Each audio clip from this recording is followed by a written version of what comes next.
ion. An ion is an atom or molecule that has a net electrical charge. Since the charge of the electron is equal and opposite to that proton, the net charge of an ion is non-zero due to the total number of electrons being unequal to its total number of protons.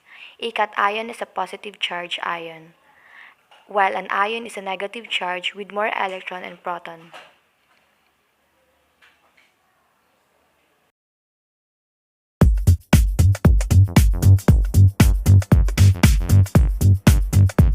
Stable.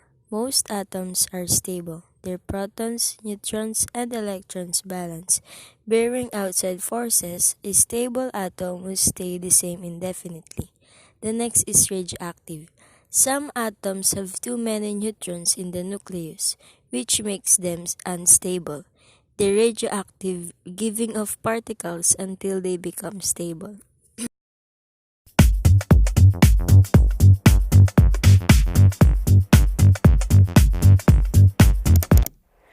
Isotopes are variants of a particular chemical element which differ in neutrons number. All isotopes of a given element have the same numbers of protons but different numbers of neutrons in each atoms.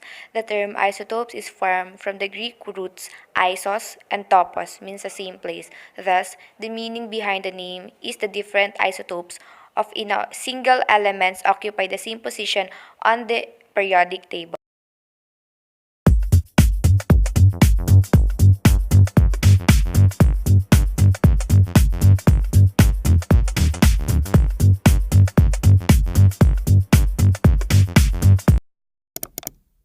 Neutron. Unlike a proton which has a positive charge, a neutron doesn't have any charge. A neutron and proton are comparable in mass, and together, they compose the nucleus of an atom. While an electron carries a negative electrical charge, a neutron is neutral.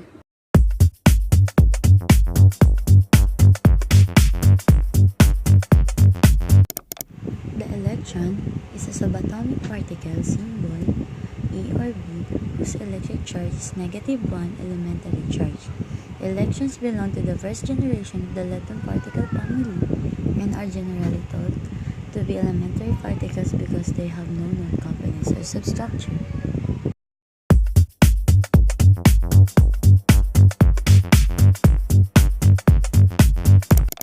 Quark is one of the fundamental particles in physics. They join to form hadrons such as protons and neutrons, which are components of the nuclei of atoms. The study of quarks and the interaction between them through the strong force is called particle physics. The antiparticle of a quark is the antiquark.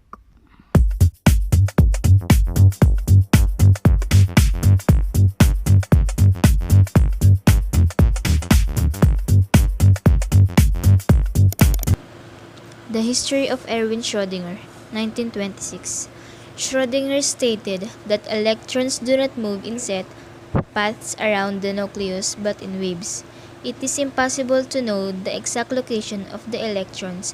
Instead, we have clouds of probability called orbitals, in which we are more likely to find an electron.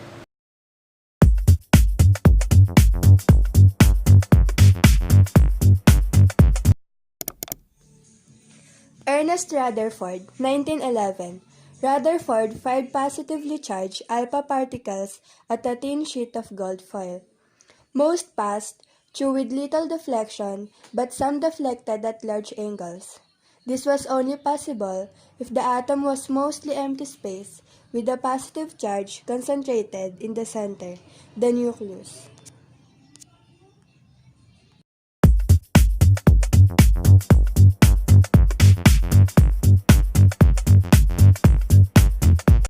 Niels Bohr, 1913.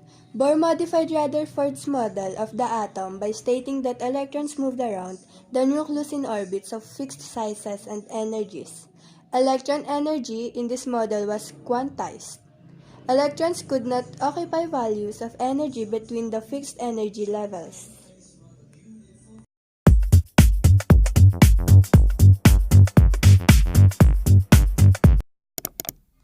A History of the Atom, Theories and Models, Solid Sphere Model, John Dalton, 1803. Dalton drew upon the ancient Greek idea of atoms. The word atom comes from the Greek atomos, meaning indivisible. His theory stated that atoms are indivisible. Those of a given element are identical, and compounds are combinations of different types of atoms. Plum pudding model, J. J. Thomson, 1904. Thomson discovered electrons, which he called corpuscles, in atoms in 1897, for which he won a Nobel Prize. He subsequently produced the plum pudding model of the atom. It shows the atom as composed of electrons scattered throughout the spherical cloud of positive charge.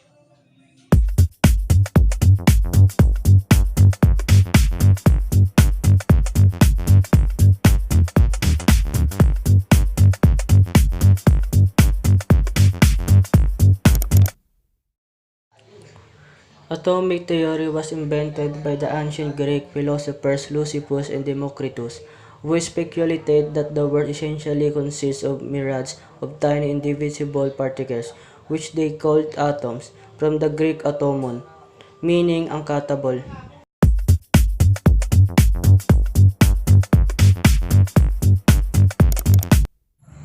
I am John Dalton, 1766-1844 CE. I was believed in Democritus' work. My theory consisted of four basic ideas. Number one, all matter is composed of atoms that are indivisible. Number two, all atoms are identical in properties, such as size and mass. Number three, atoms are rearranged as a chemical reactions occurs. 4. Compounds are formed by combination of multiple atoms. 5. They cannot be created or destroyed.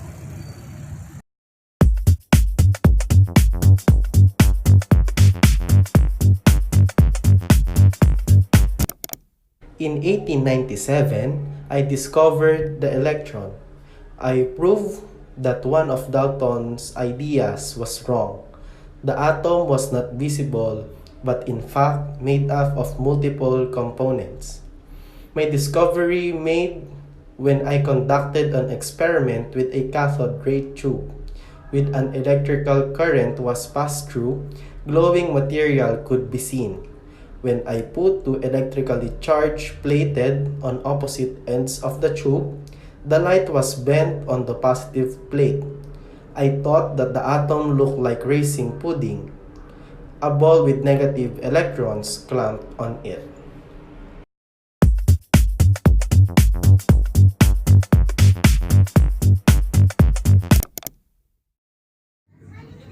I am Max Planck. I also known as the father of quantum physics and invited the quantum theory. My quantum physics is the mathematical interaction between the particles of matter.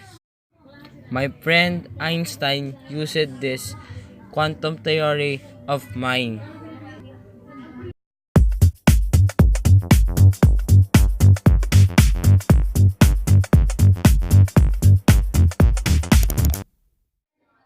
I am James Chadwick.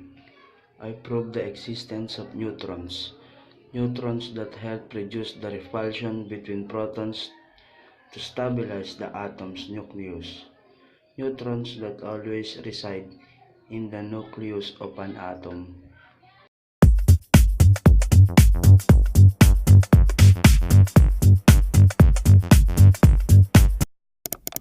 I am Isaac Newton. I discovered the three laws of motion. The first law, known as the law of inertia, states that an object at rest will remain at rest unless acted on by an unbalanced force. An object in motion continues in motion with the same speed in the same direction unless acted upon by an unbalanced force. The second law states that acceleration is produced when a force acts on a mass. Ergo, the greater the mass of the object, the greater the force required to accelerate it. The third and final law states that for every action there's an equal but opposite reaction.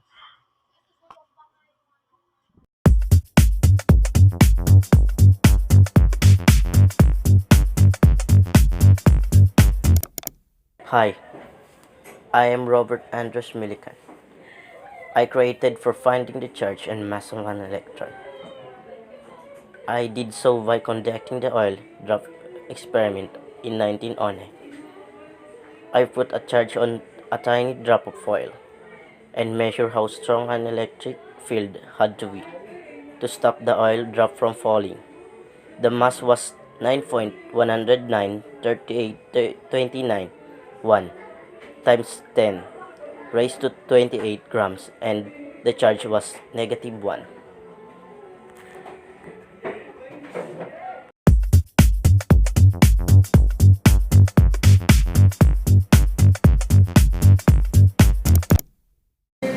Albert Einstein, 1879 to 1955 CE. Einstein is famous for his theory of relativity and his equation of mass-energy equivalence. E equal mc squared state that mass and energy is the same things. The theory of relativity is split into two theories, especially relativity and general relativity.